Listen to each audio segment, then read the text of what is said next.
अर्थसंकल्पीय अधिवेशनामध्ये पनवेलकरांच्या भावना मांडण्याचा जो काही प्रयत्न आपण केला आणि एकंदरीतच पनवेलकरांच्या आशीर्वादामुळे सदिच्छांमुळे आमदार झाल्यानंतर आत्तापर्यंत विषय मांडण्याचा जो आपण प्रयत्न केला त्यामध्ये एकंदरीत 377 विषय हे वेगवेगळ्या आयुधांच्या माध्यमातून आपण त्या ठिकाणी सभागृहात उपस्थित करण्याचा प्रयत्न केला। त्यामध्ये लक्षवेधी असेल, तारांकित प्रश्न असेल, औचित्याचे मुद्दे असतील, अर्धा तास चर्चा असतील किंवा अन्य सगळीच आयुध या सगळ्या माध्यमातून हे विषय मांडण्याचा आपण प्रयत्न केला। हा सगळा विषय पनवेलकरांना माहीत असला पाहिजे आणि त्यांनी मला विचारण्यापूर्वी आमदार म्हणून माझं कर्तव्य आहे की मी त्यांना उत्तरदायी असलं पाहिजे, मी माझा अहवाल त्यांना सादर केला पाहिजे।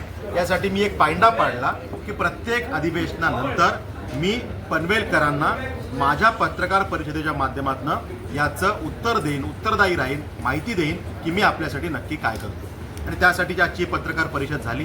त्याचबरोबरीनं सिडकोच्या वेगवेगळ्या प्रलंबित विषयांना घेऊन सुटलेले प्रश्न, त्यातल्या काही पाठपुराव्याचे विषय आणि प्रलंबित प्रश्न या विषयाला घेऊन एक विस्तृत बैठक झाली आणि त्यात सुद्धा अनेक विषयामध्ये सकारात्मक निर्णय झाले। म्हणजे अधिवेशनामध्ये ज्या पद्धतीनं नयनाचा प्रलंबित विषय होता तो मांडण्याचा आपण प्रयत्न केला, त्या ड्रोन सर्वेच्या माध्यमातून झालेल्या चुका आणि मला मिळणारा भूखंड आणि तो दुसऱ्याच्या बांधकामावरती त्याला मला फायनल प्लॉट दिल्यामुळे झालेल्या अडचणी, चुकीच्या पद्धतीने झालेलं नियोजन आणि त्यामुळे शेतकऱ्यांना विश्वासात न घेतल्यामुळे तयार झालेल्या अडचणी या सगळ्यांना वाचा फोडण्याचा प्रयत्न आपण अधिवेशनात केला होता।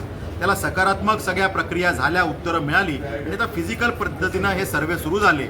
नांदगावपासून विचुंब्यापासून आज उसरली भागामध्ये या सगळ्या भागामध्ये आता हे सगळे सर्वे अंतिम टप्प्यात आलेले आहेत। काही गावांचे सर्वे पूर्ण झालेले आहेत। त्यामुळे जे काही अडचणी आहेत, जी बांधकामं संरक्षित करण्याचा विषय होता तो सुद्धा बऱ्यापैकी निकाली निघण्याच्या टप्प्यावरती आलेला आहे। ज्या काही चुका आहेत, त्रुटी आहेत, त्या सुधारण्याचा प्रयत्न सिडको करते। पण त्यात आजच्या बैठकीत आम्ही काय विषय मांडला की हे आपण करताय, सकारात्मक सुरू आहे, पण हे करताना स्पीड कमी पडतोय। टीम वाढवा, मॅनपॉवर वाढवा, एजन्सी वाढवा आणि तात्काळ हे विषय करा। एका वेळेला अनेक गावांचे सर्वे जर झाले तर या स्कीमला पुढे नेण्यासाठी आपल्याला फायदा होईल। नयना हा मुख्यमंत्री मोदयांचा जो काही ड्रीम प्रोजेक्ट आहे तो शेतकऱ्यांना विश्वासात घेऊन पूर्ण होईल। सिडकोचे अधिकारी त्याला गालबोट लावण्याचा जो प्रयत्न करत होते त्याला आपण थांबवण्याचं काम केलं आणि सकारात्मक पद्धतीने सिडकोला पुढे नेण्यासाठी भाग पाडलं। आज चांगला विषय समोर येताना दिसतो। नयनाच्या भागातलं बंद असलेलं रजिस्ट्रेशन सुरू होण्याचा त्या ठिकाणी सुरू झालेला आहे, त्यामुळे अनेकांना दिलासा मिळाला। सिडकोच्या माध्यमातून लॉटरी करून जी घरं दिली गेली, 67,000 घरांचा विषय होता। 3 लाखांपेक्षा जास्त लोकांच्या जीवनावरती थेट परिणाम होणारा विषय होता। 10% रक्कम त्या प्रत्येक घरामागे कमी करून देण्याचं काम सरकारने केलं आणि त्यामुळे गोरगरीब जनतेचे अश्रू पुसण्याचं काम झालं। पण त्या माध्यमातून काही छोटे छोटे विषय प्रलंबित होते की त्यांना जीएसटी भरले, त्याचा परतावा कसा मिळणार, त्या ठिकाणी डिले पेमेंट चार्जेस लावले ते रद्द करायचे होते, त्याचा विषय होता। त्या ठिकाणी मेंटेनन्स चार्जेस लावणार नाही सिडकोने सांगितलेलं, चार्जेस लावले ते रद्द करण्याचा विषय होता। त्या ठिकाणी त्यांना सुखसोयी ज्या पुरवायच्या आहेत ते करण्याचा विषय होता। आजूबाजूला मैदानं, ग्राउंड्स या ठिकाणी डेव्हलप व्हायला पाहिजेत ते विषय होते। त्या ठिकाणी त्यांची पोझिशन वेळेवर मिळण्यासाठीचा विषय होता की एकदा सांगतात सिडको 25ला पोझिशन देणार, मग 2027, मग 2030ला आता म्हणतायत। हे बंद झालं पाहिजे, एक निश्चित तारीख ठरली पाहिजे। सिडकोने सांगितलं 15 दिवसात आम्ही तारीख निश्चित करू। अशा सगळ्या विषयांना घेऊन वाचा फोडण्याचा आपण प्रयत्न केला। म्हणजे सिडकोच्या लाभार्थ्यांना लाभ तर आर्थिक मिळवून दिलाच, त्यांची घराची रक्कम कमी करून दिलीच, पण त्यांचे जे काही दुसरे प्रलंबित विषय होते त्या विषयात सुद्धा आपण त्यांना न्याय मिळवून देण्याचा प्रयत्न त्या ठिकाणी केलेला आहे। MMRDAची रेंटल हाऊसिंग स्कीम आपल्या भागात आहे। घरं 10-10 वर्ष पडून आहेत, मोडकळीला आली, पण त्या ठिकाणी MMRDA ती पनवेल महापालिकेला देत नाही। आम्ही सांगितलं की आम्हाला झोपडपट्ट्यांमध्ये राहणारे आमचे बांधव, त्यांच्या ठिकाणी जर का आम्हाला त्यांची घरं तिथंच बांधायची असतील, त्यांना रिडेव्हलप करायचं असेल तर त्यांना ट्रान्झिटसाठी कुठेतरी तात्पुरतं पाठवावं लागेल। ही घरं आम्हाला मिळाली MMRDAची, बालाजी सिम्फोनी सारखी घरं, आदिराज सारखी घरं, इंडिया बुल सारखी घरं, तर ही जर आम्हाला मिळाली तर आम्ही टेम्पररी त्या मंडळीने तिथे पाठवू शकतो आणि आमचे रखडलेले प्रकल्प पनवेल महापालिकेचे पूर्ण होतील। त्यामुळे त्याच्यामध्ये आम्हाला त्या ठिकाणी सकारात्मक उत्तर मिळालं। आम्ही पाठपुरावा करतोय की त्या विषयामध्ये जर का MMRDAने घरं दिली तर आपला प्रश्न निकाली निघेल। त्यामुळे त्यात पाठपुरावा सुरू आहे। पनवेल बस डेपोचा प्रलंबित प्रश्न होता, त्याच्यामध्ये BOTचं मॉडेल होतं। आम्ही सांगितलं की BOTच्या मॉडेलमुळे जर का उंची वाढणार असेल आणि त्यामुळे इन्व्हायरमेंटल क्लिअरन्सेसचे काही अडचणी येणार असतील तर मॉडेल बदला, PPP public private partnership model करा, पण हा विषय तात्काळ सुटला पाहिजे। प्रताप सरनाईक साहेब पॉझिटिव्ह आहेत, मंत्री महोदय, आणि त्यात ह्याच्यामध्ये महाराष्ट्रातले जे काही 5-6 निर्णय जे करतायत त्याच्यामध्ये पनवेलचाही निर्णय ते करण्याच्या अंतिम टप्प्यात विषय आलेला आहे. पनवेलमध्ये जर का या शंगला अपेक्षित नाही आहे, इथे अद्यावत एखादी लायब्ररी उभी राहिली पाहिजे, समतोल विकास व्हायला पाहिजे, त्या ठिकाणी वाचन प्रेमींसाठी काहीतरी व्हायला पाहिजे, कला, क्रीडा, सामाजिक, सांस्कृतिक सगळ्याच विषयांची ग्रोथ त्या ठिकाणी व्हायला पाहिजे, शैक्षणिक विषयामध्ये चांगलं काम व्हायला पाहिजे. त्यामुळे आमच्या MPSC UPSC या विद्यार्थ्यांसाठी एखादी अभ्यासिका असली पाहिजे, अद्यावत एखादं चांगलं सेंट्रल लायब्ररीसारखं वाचनालय असलं पाहिजे. त्या ठिकाणी जर का सेंट्रल पार्कसारख्या ठिकाणी जागा मोकळी आहे, तिथे आंतरराष्ट्रीय दर्जाचं एखादं अम्युजमेंट पार्क आलं पाहिजे. मॅनग्रोव्ज खूप मोठ्या प्रमाणावरती खारफुटी आहे, त्या ठिकाणी मॅनग्रोव्जची उद्यानं जशी वडाळ्याला किंवा माहीमला तशी उद्यानं व्हायला पाहिजेत.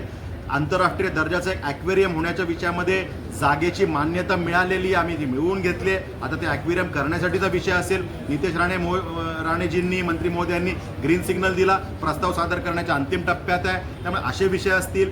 ESIC हॉस्पिटलच्या माध्यमातून कामगारांसाठी स्वतःचं हक्काचं हॉस्पिटल ते करण्यासाठी महसूल डिपार्टमेंटकडनं जागा वर्ग करून घेण्याचा विषय असेल, तो अंतिम टप्प्यात आपण आणलेला आहे.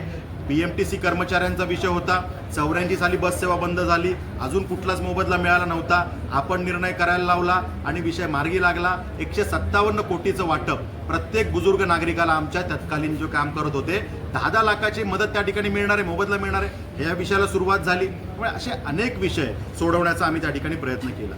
नवीन पनवेलमधल्या सेक्टर 1 ते 11 या भागामध्ये जी घरं होती, रिडेव्हलपमेंटला गेल्यानंतर त्यांना आर्थिक भूर्दंड 1-1 कोटी रुपयाच्या आसपासचे रक्कम मागत होते. आम्ही रिडेव्हलपमेंटला मान्यताही मिळवून दिली आणि सिडकोची मुजोरी त्या ठिकाणी त्यांना कमी करायला सांगून तात्काळ आम्ही त्यात निर्णय करायला लावला आणि 1 रुपया न भरता मान्यता, अशा पद्धतीने हे निर्णय आम्ही त्या ठिकाणी करून घेतले. मग अशा पद्धतीनं सगळ्याच विषयांमध्ये जे जे काही चांगलं करता येईल, त्या भागात एखादं इंडोर आउटडोर स्टेडियम असलं पाहिजे, रिक्रिएशन सेंटर असलं पाहिजे, अशा पद्धतीनं अनेक विषय आपण त्या ठिकाणी केले. वसई विरार अलिबाग कॉरिडॉरच्या विषयामध्ये ॲक्विजिशनला सुरुवात झाली होती 2012-13ला, मध्ये थांबलं होतं. आता पुन्हा सुरू झाल्यानंतर एका कोर्टाच्या निर्णयामुळे त्या ठिकाणी प्रशासकीय अधिकाऱ्यांनी सांगितलं की आम्ही तुम्हाला ठरलेल्यापेक्षा कमी रक्कम देऊ. आमच्या शेतकऱ्यांनी का बरं मान्य करावं?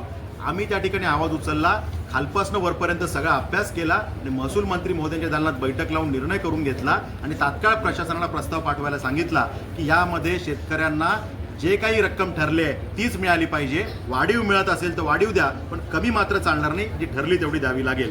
अशा पद्धतीनं तो निर्णय आपण त्या ठिकाणी करून घेतला. त्या ठिकाणी महापालिकेला जो काही सिडकोच्या माध्यमातून प्लॉट पाहिजे, मी लक्षवेधी लावली होती, सभागृहात चर्चा झाली, पण तो प्लॉट अजून मिळत नाही. तो प्लॉट मिळण्यासाठीचा आग्रह 7-8 दिवसामध्ये तो निर्णय करण्याचं आश्वासन सिडकोने आजच्या बैठकीत दिलं. त्यामुळे ते विषय झाले. पार्किंगची समस्या दिवसेंदिवस जटिल होत चालली आहे. एका घरात 2-2, 3-3 गाड्या यायला लागल्या. भविष्यात या सगळ्या गाड्या रस्त्यावर दिसतील आणि म्हणून मग आम्ही सांगितलं की तुम्ही आत्ता मैदानं, उद्यानं यासाठी प्लॉट असलेच पाहिजेत, पण त्याचबरोबरीनं पार्किंगसाठी पण स्वतंत्र प्लॉटची व्यवस्था त्या ठिकाणी करा. त्यासाठी पण सकारात्मक उत्तर आम्हाला मिळालेलं आहे. त्याचबरोबरीनं शाळांना जे काही भूखंड दिले गेले त्याला लागून असलेले जनतेसाठीचे मैदानं ही शाळेला अटॅच करून दिली गेली आणि शाळेने त्याला कंपाऊंड मारून कुलूप लावून टाकलं. आम्ही सांगितलं की ते कुलूप तात्काळ उघडायचं आणि त्या ठिकाणी जनतेसाठी शाळेच्या वेळेव्यतिरिक्त ही मैदानं खुली करून द्यायची. त्यालाही त्या ठिकाणी सकारात्मक आम्हाला उत्तर मिळालेलं आहे. त्याचबरोबरीनं एक्स्ट्रा मैदानं ही जनतेसाठी करण्यासाठीची पण तरतूद करायला आम्ही सांगितलेलं आहे. त्या विषयात पण सिडको सकारात्मक आहे. महापालिकेला जे काही प्लॉट्स वेगवेगळ्या मार्केटसाठी किंवा वेगवेगळ्या उद्यानांसाठी पाहिजेत त्यासाठीचा पाठपुरावा सुद्धा आपण करतोय. त्यातही सरकार सिडको सकारात्मक आहे. या विषयामध्ये जे काही आपल्याला झोपडपट्टी पुनर्विकास, सिडकोच्या हद्दीत असलेल्या झोपडपट्ट्यांचा पुनर्विकास, या विषयासाठी सिडकोनी तात्काळ निर्णय करणं गरजेचं होतं. एकतर महापालिकेला प्लॉट द्यावा, महापालिकेने त्या झोपडपट्ट्यांचा पुनर्विकास करावा, किंवा नसेल तर सिडकोने SRA स्कीम राबवावी. जे करायचं ते करा, पण तात्काळ करा हे आपण सांगितलं. 1 महिन्यामध्ये त्यात निर्णय करण्याच्या विषयात त्या ठिकाणी सिडकोनी सांगितलेलं आहे. त्या ठिकाणी 2 विषय राज्यस्तरीय आपण मांडण्याचा त्या ठिकाणी प्रयत्न केला की ज्यामध्ये आमच्या युवा आयोगाची मागणी, महिला आयोग आहे, SC समाजासाठी आयोग आहे, ST समाजासाठी आयोग आहे, हे चांगल्या पद्धतीनं काम करतायत आणि त्या वर्गाला न्याय मिळवून देतात. मग युवा जो या देशाच्या अर्थव्यवस्थेचा आणि एकूण जडणघडणीचा कणा आहे, त्यासाठी एखादा वेगळा आयोग असला पाहिजे. त्यासाठी ज्या काही योजना आहेत सगळ्या वेगवेगळ्या डिपार्टमेंटच्या त्याचं सेंट्रल मॉनिटरिंग कोणीतरी केलं पाहिजे, ही मागणी आम्ही केली आणि त्यालासुद्धा आम्हाला सकारात्मक उत्तर मिळालं. एखादी आमचा युवा जर का परदेशात जाणार असला एखाद्या शिक्षणासाठी, तर तो जिथे चालला आहे ते नोकरीचं ठिकाण योग्य आहे का, तिथे लागणारी युनिव्हर्सिटी ती योग्य आहे का, की ती डुप्लिकेट युनिव्हर्सिटी आहे, फ्रॉड युनिव्हर्सिटी आहे, हे त्याला कोणीतरी सांगणारं महाराष्ट्रात पाहिजे ना. तर त्यासाठी हा आयोग त्या ठिकाणी काम करू शकेल, अशा पद्धतीने आयोगाची आपण मागणी केलेली आहे. त्याचबरोबरीनं आपण त्या ठिकाणी बांधकाम परवानगी विषयासाठी शहरामध्ये तर आम्हाला मान्यता लगेच मिळते, आमचे ADTP मान्यता देतात आणि महापालिका अंतिम मान्यता देते. पण ग्रामीण भागात राहणारा आमचा माणूस त्याला मात्र मान्यतेसाठी जिल्हा स्तरावरती जावं लागतं, रायगडच्या बाबतीत अलिबागला जावं लागतं. आणि मग ती मान्यता तिथल्या टीपीकडनं घ्यायची, तो तेथे जायला टाळाटाळ करतो, प्रक्रिया जटिल असल्यामुळे त्याच्याच पद्धतीनं घर बांधून टाकतो आणि काही दिवसांनी आपण त्याला अनधिकृत म्हणतो. मग या चुकी त्या नागरिकाची काय आहे? हे जर का मान्यता जवळची नगरपालिका, महापालिका, नगरपंचायत याच्या टाउन प्लॅनरला किंवा ATPला, असिस्टंट टाउन प्लॅनरला ही मान्यता जर का तांत्रिक मान्यता द्यायचे अधिकार दिले आणि अंतिम मान्यता लोकल बॉडी म्हणजे BDO, पंचायत समिती ही त्या ठिकाणी ते अधिकार त्यांना दिले, तर हे प्रश्न सुटतील आणि जागेवर त्यांना मान्यता मिळण्याचे विषय त्या ठिकाणी होऊ शकतील. लाईटच्या विषयामध्ये आपण मागणी केली की तात्काळ आपण या विषयामध्ये या शहराचा जो काही गुन्हेगारांची संख्या वाढते, लाईट आणि पाण्याची समस्या ही खूप गंभीर आहे. यासाठी शॉर्ट टर्म प्लॅनिंग आणि लॉंग टर्म प्लॅनिंगची गरज आहे आणि त्यामुळे MSCBच्या माध्यमातून जी काही कारवाई होते त्यात काही दिरंगाई आहे, ती तातडीनं सोडवण्यासाठी आम्ही त्या ठिकाणी त्यांना निर्देश आमच्या भाषेत, ज्या भाषेत कळते त्यांना ती भाषा त्या भाषेत दिले आणि 195 कोटीचा प्रस्ताव मंजूर पण त्यात झालेला आहे. त्यामुळे त्या ठिकाणी नवीन ट्रान्सफॉर्मर 9 ठिकाणी हे त्या ठिकाणी येत आहेत आणि जे सबस्टेशन त्या ठिकाणी पॉवर वाढवण्याची गरज आहे त्याविषयी ते काम त्या ठिकाणी होतंय. पाण्याच्या विषयामध्ये शिलार डॅमचं रिझर्वेशन हे त्या ठिकाणी आपलं पनवेलचा हक्क त्यात मंजूर झालेला आहे. माझ्या जीवनातली आमदार झाल्यावरची पहिली लक्षवेधी ही त्या पाणी विषयाची होती आणि शिलार डॅममध्ये रिझर्वेशन देतो असं त्या ठिकाणी सभागृहात उत्तर आपण आदरणीय गिरीश महाजन साहेबांकडनं, जलसंपदा मंत्रालयाकडनं मिळालं होतं. त्यामुळे अशा पद्धतीनं ते मान्य झालंय. पण जर काही धरण व्हायला 5-6 वर्ष लागणार आहेत, तर तात्पुरती अरेंजमेंट काय, तर नावाशेवा टप्पा 3 या योजनेमध्ये 5 ते 6 महिन्यामध्ये आपल्याला 115 MLD पाणी त्या ठिकाणी मिळतंय. त्याचबरोबरीनं सिडकोला त्या योजनेमध्ये 50 MLD पाणी मिळतं, जे सिडको आपल्या भागासाठीच वापरणार आहे. म्हणजे अंदाजे 140 ते 150 MLD पाणी जेव्हा आपल्या शहराच्या आसपास सगळं मिळणार आहे तेव्हा आपली ती गरज भागणार आहे. आत्ता ही अडचण आहे, ही मान्य आहे आणि त्यामुळे तात्काळ काय करता येईल ह्याच्यावरती आपण प्रयत्न करतोय. पण पाणी विषयामध्ये आमदार म्हणून आपण नक्की काय करतोय हे सांगण्याचा या माध्यमातून प्रयत्न आहे. त्यामुळे अशा पद्धतीनं अनेक विषय आपण सोडवण्याचा प्रयत्न केला. त्या ठिकाणी नैनाच्या भागामध्ये जे काही संत गतीनं काम सुरू आहे ते तात्काळ स्पीड वाढवा हे आपण सांगितलंय. त्या ठिकाणी रिडेव्हलपमेंटच्या विषयामध्ये आपण सांगितलं की कंजेस्टेड एरिया जाहीर करा आणि UDCPRच्या ज्या तरतुदी आहेत त्या ठिकाणी वापरा. त्या वापरल्यानंतर त्या रिडेव्हलपमेंटचा मार्ग मोकळा होऊन जाईल, त्यांना FSI जास्तीचा मिळेल आणि त्या ठिकाणी मार्जिनल स्पेस आणि अन्य जरी अडचणी असतील तरी तो विषय मार्गी निघू शकेल. अशा पद्धतीची मागणीसुद्धा मान्य झालेली आहे. त्यामुळे त्याचंसुद्धा बोर्ड रिझर्वेशन लवकरच होईल. त्यामुळे अशा पद्धतीनं बऱ्याच विषयात आम्ही त्या ठिकाणी काम केलं आहे. त्या ठिकाणी सिडकोच्या शिक्के अनेक जागांवरती आहे. 450 हेक्टर 1200 एकर जमीन आम्ही डिनोटिफाईड करून घेतली की ज्यामध्ये संपूर्ण ह्या गावांमध्ये देवीचा पाडा, घोटचा, टेंबोडे, वलवली या सगळ्या भागामध्ये ह्या ज्या जमिनी आहेत याच्यावरचे शिक्के सिडको काढून घेणार आहे. त्यासाठीचा प्रस्ताव हा अंतिम टप्प्यात आहे. त्याच पद्धतीनं अन्य भागात जे काही शिक्के आहेत ते सुद्धा एकतर तुम्ही जमिनी घ्या, शेतकऱ्याला योग्य वाटेल तो रेट द्या, भाव द्या, चर्चा करा, नसेल तर जागा सोडून द्या. हे सगळे विषय आपण त्या ठिकाणी मांडलेले आहेत आणि त्यामुळे शहराच्या एकंदरीत विकासासाठी जे काही आवश्यक आहे ते ताकदीनं मांडण्याचा आपण प्रयत्न केला. जनतेला आम्ही काय केलं हे सांगणं त्यांनी विचारण्यापूर्वीच आपण केलं पाहिजे यासाठीचा आपला हा प्रयत्न आहे तो आपण केला. येणारं जे अधिवेशन 22 जूनला होतं आहे त्यात सुद्धा असे काही विषय आपल्याला वाटले की जे आम्ही मांडले पाहिजेत, आमदार म्हणून मी ते उपस्थित केले पाहिजेत. आपल्या सजेशन्सचं मी स्वागत करतो.